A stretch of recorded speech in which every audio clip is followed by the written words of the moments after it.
Success is something you attract by the person you become. Success is not something you pursue, chase, run after. Success is something you develop, something you become. You attract success.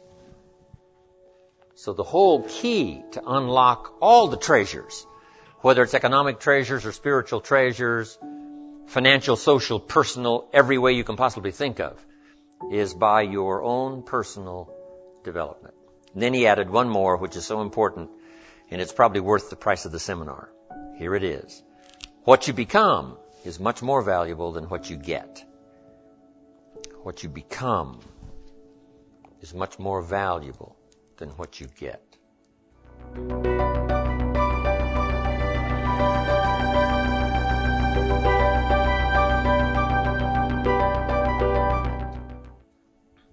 The major question to ask on the job is not what am I getting here. The major question to ask on the job is what am I becoming here? Not what am I getting, what am I becoming? So it's very important what you become. Because what you become attracts. If you become cynical, you attract cynicism. What you become attracts. So this whole subject of personal development was so vitally important to me. It changed my life. I was a millionaire by age 31. And that was just the economic part of it.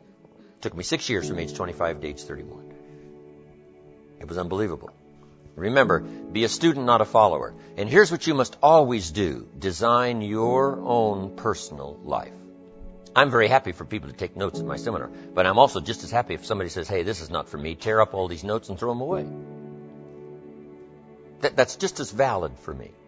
Right? Remember, be no one's disciple. Chart your own course. Make what you do the product of your own conclusion.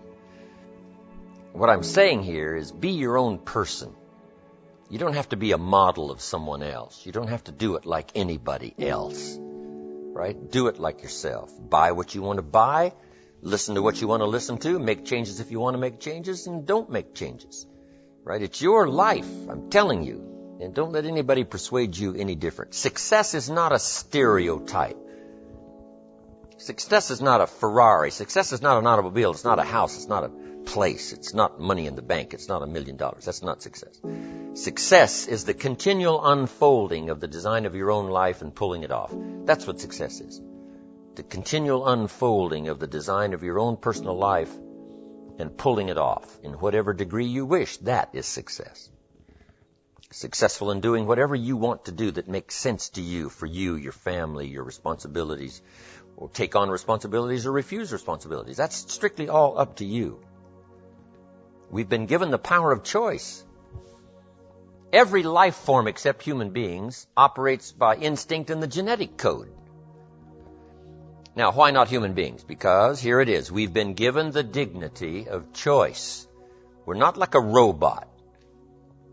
We're not stuck like a tree, using up all the nourishment, nothing left, now you died because you can't change location. Not true. Humans can go north, south, east, west. Humans can change, do anything they want to do. We've been given the dignity. But here's what's interesting about all life form except humans.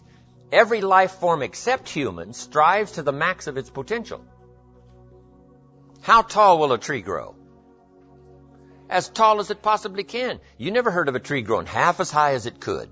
No, that is impossible. A tree grows as high as it can, drives down every root it can, produces every leaf it can, extends itself as far as it possibly can. Every life form extends to the max, except human beings. Now, why not human beings? Because we're not robots. We've been given the dignity of choice. And here's a couple of alternatives on the dignity of choice. To be part of or all of. You have the potential to be. And you got the choice. Do a little to make yourself comfortable and forget the rest, or do it all.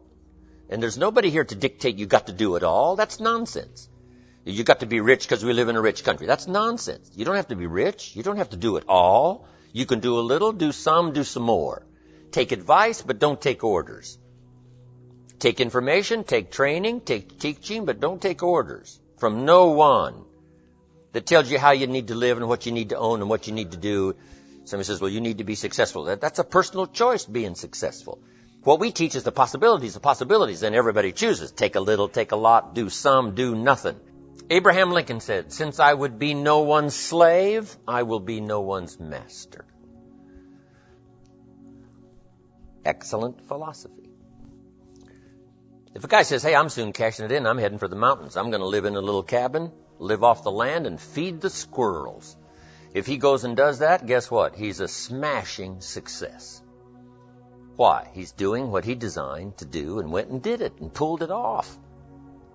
You can't say, no, that's not successful. That is the epitome of success, is giving a design to your life and go pull it off, making progress in that direction that satisfies you. If it doesn't satisfy you, make alternatives and you change. And if you get some better ideas, sure, you may follow someone's suggestion and ideas, but not orders. Design your own life like you want it that will fit. Now, if you take on some responsibilities, now you got to consider those. Yes, you can ignore your responsibilities, but you won't feel good about that. Guess what the old prophet said? Some things that taste good now in the mouth turns bitter later in the belly. So you don't want to sacrifice. We all must suffer one of two pains. Regardless of your choice of lifestyle and what you want to do, we must all suffer one of two pains. The pain of discipline or the pain of regret. And what we suggest to everybody is to consider the disciplines, because disciplines weigh ounces, regrets weigh tons. You don't want to substitute a discipline for a regret. In our opinion, that would be a poor choice. Now, you can do it, but some things are poor trade-offs. The old prophet said, what if you gained the whole world, but it cost you your soul? Would that be worth it? And with a bit of intelligence, we say, no, that doesn't seem worth it. Even if you got the whole world, if you traded your soul, that experience would be so bitter and so awful and so devastating, it wouldn't be worth it. What if you got some gain by greed instead of legitimate ambition? I'm telling you, it might taste good up front, but it's going to turn bitter in the belly. And a bit of that advice saves some people from devastation. Say, well, you're right. I better think twice about that. So we must confront all laws, spiritual laws, agricultural laws, basic laws, fundamental laws. We must confront all of those. But you still now can design your own life. A little, a lot, go east, north, south.